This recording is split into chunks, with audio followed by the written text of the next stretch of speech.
Hey, it's Craig. I just wanted to let you know that you can listen to Canadian History X early and ad-free on Amazon Music, included with Prime. Greetings and welcome to another episode of Canadian History X.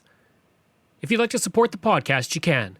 Just go to patreon.com/CanadaEHX. You can support the podcast for as little as $3 a month. You can also donate to the podcast through Patreon and also through my website. Go to CanadaEHX.com and click Donate. Every dollar you give helps keep the podcast going. Today on the podcast, I'm talking with Brandon Doucet. He's a dentist in Newfoundland, and he's involved in helping to try and get Canada universal dental care. And that's not a crazy thing. It's actually very common in Europe, and I think that we should have it here. Dental care is very important. And throughout this interview, we talk about universal dental care, the history of dental care in Canada, and much more. So why don't we get straight to it? First question, just introduce who you are and why this is something that's important to you. So my name's Brandon Doucet. I'm a practicing dentist in Newfoundland, and I've had a lot of interest in the inequalities people face accessing dental care. One of the reasons for this, I've always been interested in the idea of, access to healthcare, but through my time going through dental school and practicing as a dentist, I've noticed that those inequalities are much more stark than I originally understood. And I've also realized that it's not the odd person falling through the crack. It's rather kind of broad segments of the population that are systematically neglected from our dental care system. And what happens when people neglect dental care is, small problems get big, and then it becomes more expensive to fix big problems rather than small ones. And also people pay the price with lower quality of life, living with pain, infection. And it's something that, to me, it was quite shocking to see people in their 20s and 30s coming into the school or coming into clinics needing all their teeth taken out. Yeah. And to me, that kind of, shocked me a bit. And I get it. There's some element of people need to take care of their own teeth, but there's also elements of people can't afford to get treatment partway through that problem, and they live for years and years with rotten teeth rather than, they have a few problems, they come in, get some teeth taken out, get some fillings, and then get, maybe partial dentures or something like that. No, people actually leave it until every tooth in their mouth is rotted. And it's a really sad thing to see. And it's also something that, I speak with these people and they say, oh, if I could have afforded to come in a couple years ago and still have maybe half my teeth, well, they would have been so grateful for that opportunity. So I know when I write local history columns out here in the West, one of the first things a community will get is a doctor, but then soon after a dentist will come in. And so tell me kind of a bit about, the dental history of Canada, and because it's something that a lot of people probably don't think about, but that has had a big impact on millions of lives over the course of a few centuries. Yeah, so dentistry started off with what's known as barber surgeons. So they were separate from the medical profession, and they performed simple procedures like trying to take out teeth, along with other procedures, cutting hair, stuff like that. And there was this push kind of around the time of Confederation to make dentistry more of what was called a learned profession at the time, which was dentists' attempt to actually put themselves on the same level as doctors. Part of the reason for this was, a genuine concern for things like the skills needed to perform procedures. Like you should have training, you should have medical knowledge and stuff like that, and hygiene concerns. But there was also other elements of trained dentists trying to crush the competition of untrained dentists, which, because in many communities, there were no other alternatives. So it wouldn't be so weird for someone to see, say, a farmer or a blacksmith or something like that to pull a tooth for someone because they were the only one in the community, or they were the person, like they would offer it for a lower price than the person who was a trained dentist. Mm-hmm. So there was kind of that tug of war for a while, and it was really not even though around Confederation laws said that there were new laws forming in different provinces saying that dentistry is a profession, you have to go through schooling. They weren't effectively able to get rid of all of the untrained dentists until around World War One. And the reason for this was the reason I explained was because, many people, the reason they went to untrained dentists was because that was their only option. And, you know, over the kind of arc of history, when we're looking from World War One to, say, post World War II era, there were some gains in access to dental care. But I do want to stress that those gains were made primarily because the organizing done by unions and the fighting for things like dental insurance or providing dental insurance to their people, to the workers and their families. And those were fairly modest. Mm-hmm. It was something that really caught on in more steam after World War II, kind of in the post-Medicare era, because private insurance really took off. Medicare was formed, and then what happened was, what are we going to do with these other services that aren't provided? And that's when the private health insurance industry really took off in Canada. But I did want to talk kind of briefly about why dental care was excluded from Medicare. Sure. I think that's a really important moment in dental history in Canada, because it really, we've had the technology to do fillings, to make dentures, to do root canals, stuff like that. We've had that technology for a long time, but there's still large segments of the population that can't access these technologies, whereas others can. And I think the moment where dental care was excluded from Medicare was a really important one. So in order to understand this, we need to understand what it means when we say the fight for Medicare.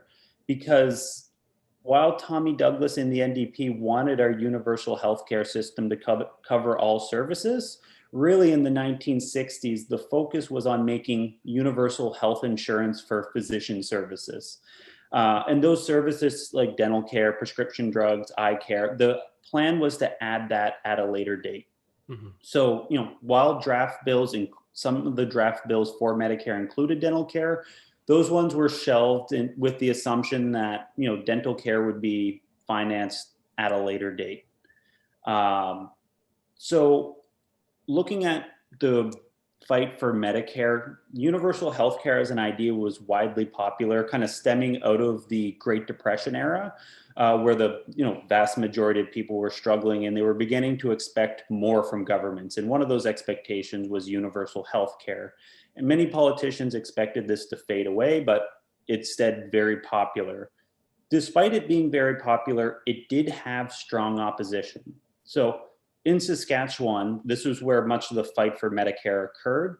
Doctors actually partnered with business communities to fight against universal healthcare because they saw it as against their financial interests. The doctors in the business community spent more on propaganda in the 1960s Saskatchewan election than any political party spent, which I think is incredible. And, some of the propaganda was quite absurd. There were claims that, the government officials could commit people to mental hospitals and, all types of ludicrous stuff to try to scare people away from universal healthcare. But it wasn't effective. And the CCF, which was the precursor to the NDP, won a majority in the legislature in the 1960 Saskatchewan election, an election in which universal healthcare was the main issue. But the doctors' opposition did not stop there. And when the government went ahead with implementing a universal healthcare plan, doctors actually went on strike, mm-hmm. which is a pretty incredible thing. This strike lasted 23 days from July 1st to the 23rd in 1962. The situation was really tense, as you can imagine, because many communities were left without a doctor. Yep. And due to the dedication from the well-organized base of support, along with, some sympathetic doctors, public opinion for universal health care stayed strong. And, they went ahead with Medicare. And this was the first plan like this in North America. And within a decade, similar programs were formed across the country. There was fierce opposition there, but once people saw the successes in Saskatchewan, it really caught on like wildfire in my imagination. I tell this story as well to really highlight the fight that it was to achieve what we have with universal medical insurance for physician services. And, there was a tactical decision where we're going to put all our energy into the fight for universal healthcare, and we're going to come back later and we're going to add these other services. And given that this was the case, we can look and understand how kind of the dental community acted in this respect. First, it is important to note that dentists were opposed to including dental care in Medicare, just as physicians were, but physicians really were in the direct crosshair in this situation. So dentists were able to take kind of a different strategy to try to get their services excluded. But basically, they had to stay out of the crosshairs. So when we look at the arguments made by dentists as to why dental care should not be included in Medicare, we do have to keep in mind that this is coming from a group who has historically been opposed to government intervention in their affairs. So kind of the first one was that oral health is a personal responsibility. And the idea behind this is to make people think that the existing system of private dental care is fair. And, of course, brush your teeth, drink less pop, and all that stuff.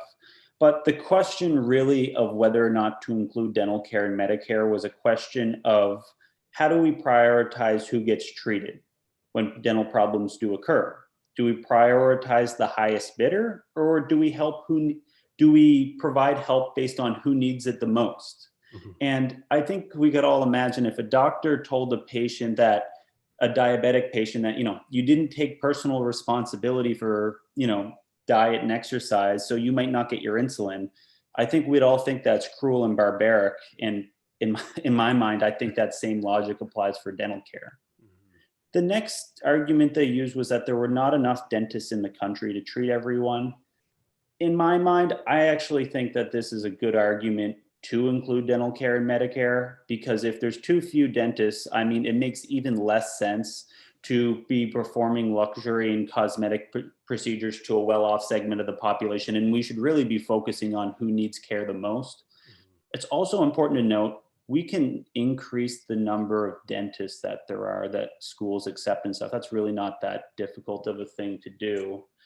And lastly was a notion of, this was a time in which community water fluoridation was becoming mainstream, and the knowledge about this. And community water fluoridation lowers cavities significantly in the population. And it's a really amazing public health measure.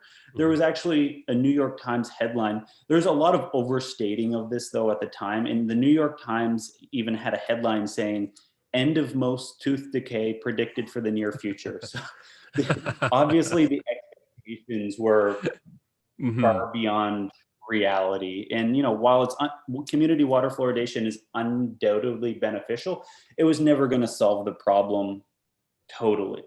So this was kind of set up as a false dichotomy by dentists, where they said either we could prevent cavities for cheap by community water fluoridation, or we could include dental care and Medicare, which is going to be really expensive, where dentists are just sitting around doing fillings all day. And in reality, these were not the only two options. The people promoting for dental care to be included in Medicare actually wanted community water fluoridation as well. So there was, just the framing of these things was, in my mind, maybe it was disingenuous. In my mind, maybe it was genuine, but there was a lack of knowledge or something. But I do think, by and large, dentists use their respect in the public and with politicians to manufacture the reality I've described above.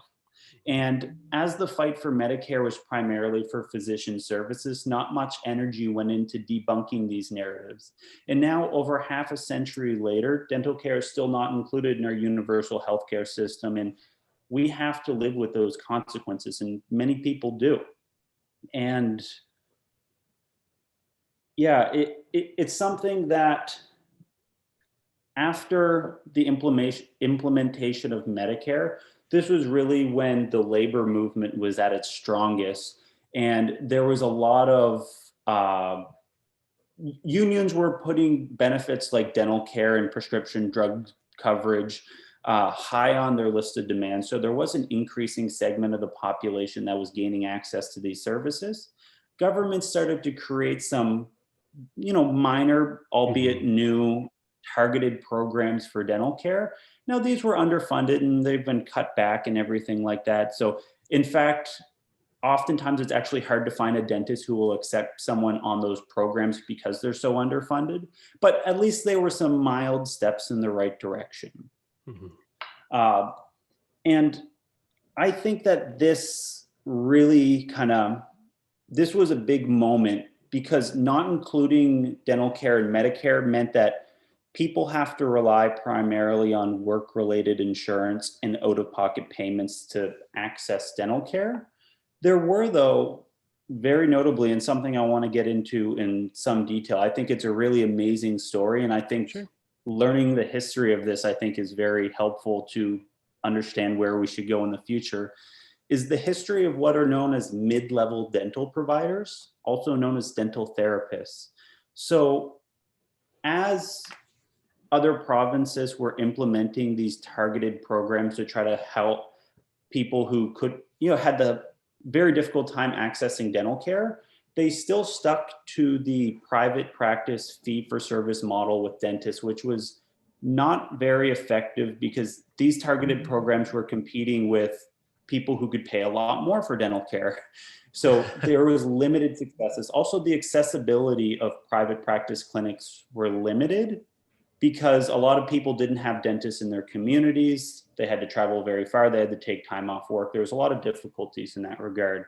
And back in the birthplace of Medicare in Saskatchewan, in the 1970s, there was a fight. There was another push for a very innovative dental program that used mid-level dental providers to do much of their work. So back this was in Saskatchewan, led by the NDP in Alan Blakeney. They were looking for innovative ways to deliver dental care. And what they saw was they were researching about a dental program in New Zealand where children were treated in schools by mid-level dental providers, also known as dental therapists. Very successful program and has inspired many other programs around the world. In fact, this year is actually the 100th anniversary of the New Zealand Children's Dental Program. Yes, it's very exciting. And the New Zealand dental plan was very successful for two main reasons. One was that dental care was provided to children in school settings rather than private practice clinics. This is more cost effective and more convenient. Many families, they struggle to take time off work, find transportation, all these different things. Having them in the school setting is very convenient and cost effective. Also, the plan used what are known as dental therapists, which are mid-level dental providers that provide routine care like diagnosing cavities, performing fillings, extracting baby teeth, all at a fraction of the cost of a dentist. And dental therapists are also paid based on a salary, which also makes them more cost effective than dentists who are paid on a fee-for-service basis. So following the successes of this New Zealand plan, Saskatchewan decided to implement a similar plan called the Saskatchewan Dental Plan, the first of its kind in North America. And the plan was much needed, as mentioned, because the two main reasons people couldn't access dental care was, for one, costs, and for two, location. They didn't have dentists in their communities, and this program addressed both of these concerns. And in 1972, there was a 28-month dental therapy training program set up. And while there was plenty of hands-on component and kind of patient treatment part of the plan, what dental therapists saw their main duty was to teach children how to prevent cavities through good diet and proper oral hygiene. That was very, very important to them. And as I agree, in 1974, the first class of dental therapists graduated, and the government hired these dental therapists to work in the school-based setting. They set up clinics in spare rooms in schools and whatnot. And parents were asked if their children wanted to participate in the dental plan, and many were happy to. So in the first year of the program, they treated 13,000 children, and within a decade, the program was treating 166,000 children, or 90% of the children aged 3 to 14. So it was very popular and people really liked it. And care was very accessible and cost effective. Our tax dollars could go further because of the reasons I've already mentioned, by using mid-level providers and simple clinics in schools. I'm going to just quote here an economist. Her name is Stephanie Rezensoff, speaking about kind of how this dental plan compares to the traditional fee-for-service model. And what she says is, quote, "A relatively small proportion of the population is receiving dental care, and much of this care is received by those in the higher socioeconomic groups. The results of this study of the Saskatchewan dental plan tend to support the contention that changes in the nature of dental care delivery system are such that inequalities in the receipt of care are eliminated." So before the plan, most children had really bad oral health, but this plan changed that. And after the first decade of the plan, children needed on average half as many fillings and baby teeth taken out because they were that much healthier. And Wow. the rise of this plan did not happen without opposition. Just like Medicare, dentists in the province felt like their monopoly was being threatened, and they pushed propaganda to try to help sway the population to think that dental therapists didn't perform good work, despite the evidence pointing in the opposite direction. One dentist who was actually sympathetic to dental therapists in the Saskatchewan dental plan wrote an article in the Moose Jaw Times Herald, criticizing their colleagues by saying, quote, "One must wonder if these individuals place a higher priority on maintaining their monopolistic control on dental services than the dental health of people in Saskatchewan," end quote. I think that encapsulates the moment very well. And Absolutely.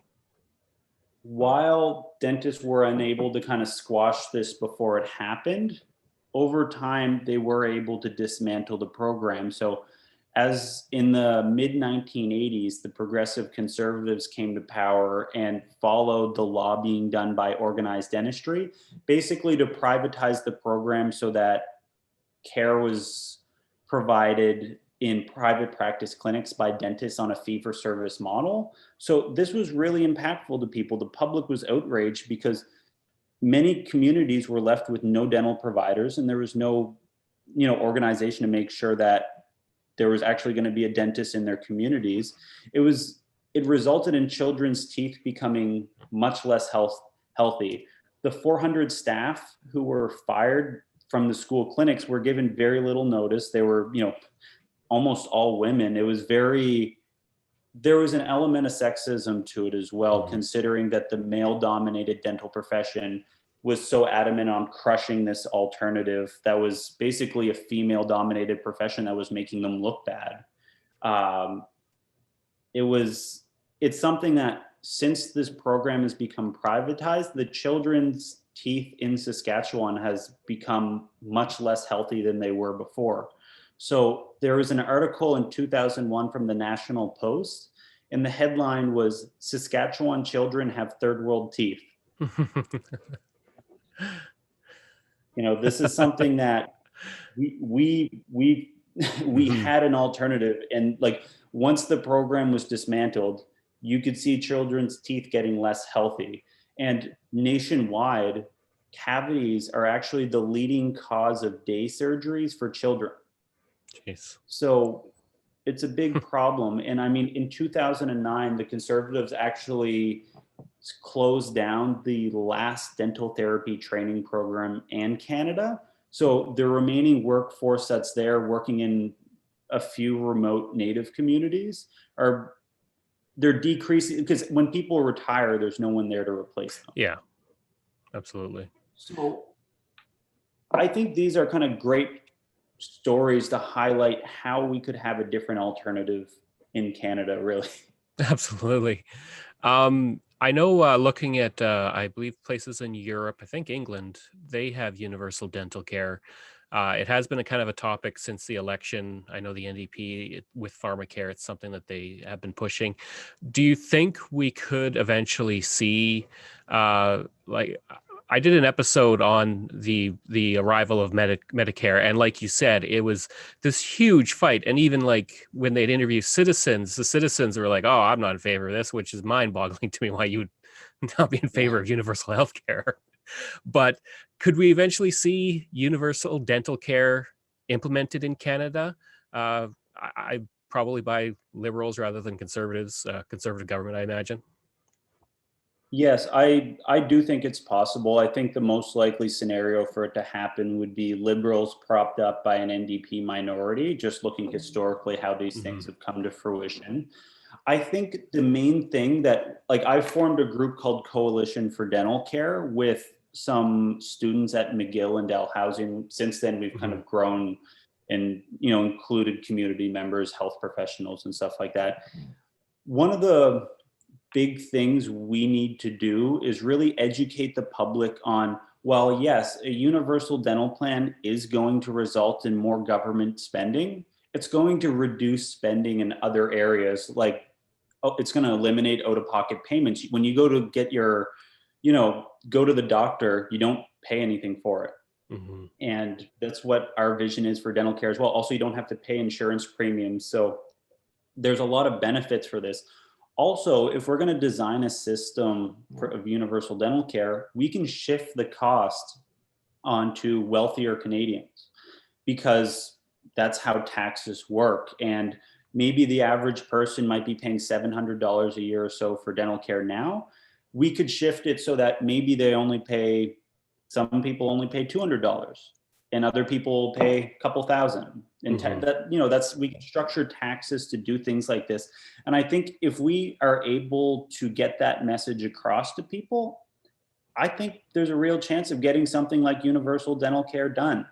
I think when you speak with people about it, they say, yes, absolutely, it makes perfect sense. The main opposition that I see is people talking about uh, the cost, really. And I think when we educate people, we can actually, we have answers to this. Just getting that message out to everyone, I think, is really important. There was Hmm. actually a study done in 2010 that compared dental spending in countries that have universal dental care and not. So Canadians spent in 2010 on average 310 US dollars per person per year. Whereas France, a country that has universal dental care, spends on average 170 US dollars per person per year. So much, much less. Big difference, yeah. I know. Like I said, I'm pretty sure that England has it, which is that ironic thing that they have that stereotype of, oh, English people have bad teeth, but then, they have universal dental care, which is, but yeah, absolutely, that is something that we need here. So the next question, you have a book that you're working on about dental history, dental care, that kind of thing. Tell me a bit about that. Yeah, so I decided to write this book when I've been learning more and more about the history of dental care myself. I've been doing this for years just out of personal interest.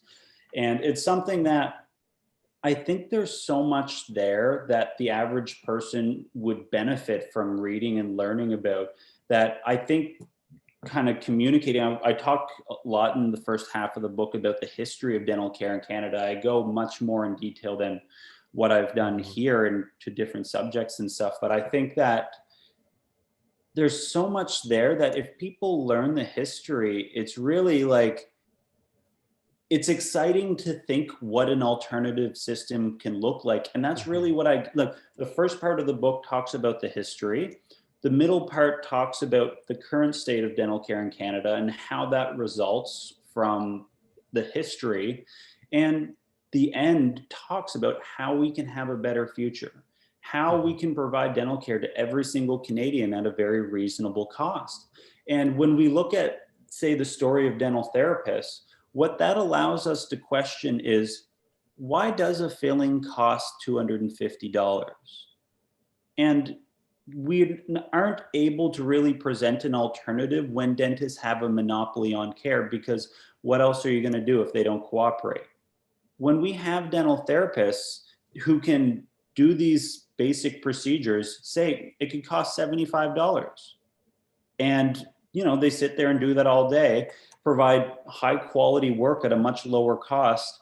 If we're designing a taxpayer funded system, we can have democratic input to actually make these things much more cost effective and make it so that we can spend money in other areas to really provide people with world-class dental care. Instead of dentists spending half their day doing fillings, they could be doing more complicated procedures like root canals, difficult extractions, stuff like that, which overall results in people having much healthier teeth and much better quality of lives. Absolutely.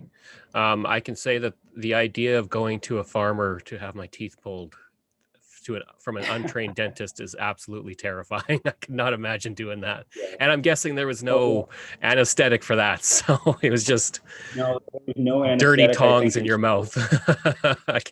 Yeah, no, thank you. So I guess if the last question is, if people want to if they want to get in touch with you, if they want to learn more about the coalition, learn more about your book, just have questions about dental, universal dental care and things like that, what can they do? Sure, yeah. So they can get a hold of us at coalitionfordentalcare@gmail.com, or they can find us on Facebook, Instagram, or Twitter. Get in contact with us through any of those. We'll get back to you. And anyone who's actually interested in joining, helping us fight for this cause, we'd greatly appreciate it. I mean, it's something that's right now is a very poignant time to fight for this. I mean, the number of Canadians who there's about 1 in 3 Canadians who lack dental insurance and 1 in 5 who avoid the dentist every year due to financial constraints. These numbers are rising. There's people working in the gig economy more so that they don't have dental insurance. There's a lot of people retiring, losing benefits. And we're in the middle of a pandemic that's caused an economic downturn that's really causing a lot of pain and suffering for people. And if we don't have drastic changes, we are going to see more dental neglect and more people suffering because they won't be able to afford dental care. When you lose your job, you lose your insurance, and so does your family. And you're also losing out-of-pocket pay. You're losing income to pay for these things out of pocket. I hope you enjoyed that interview with Brandon, and if you did, please leave a rating and review. You can reach me at craig@canadaehx.com. You can visit my website where you'll find hundreds of articles on Canada's history, as well as all my podcast episodes. Just go to canadaehx.com. And again, you can support the podcast for as little as $3 a month. Just go to patreon.com/CanadaEHX. Just like all of these wonderful patrons have. Aaron O'Hara, Robert Dunseith, Todd Casey, Catherine Roy, Luke S., Vic Hedges, JP Bear, Jason Hall, Phil Maynard, Spencer M., and Iris Gray. In addition, if you'd like to get in touch, just go to Facebook and search for Canadian History X. You can also go to Twitter. I'm Craig Baird, CraigBaird on Twitter. And you can find me on Instagram at Bairdo37. That's BAIRDO37. Thanks, and we'll see you again next time.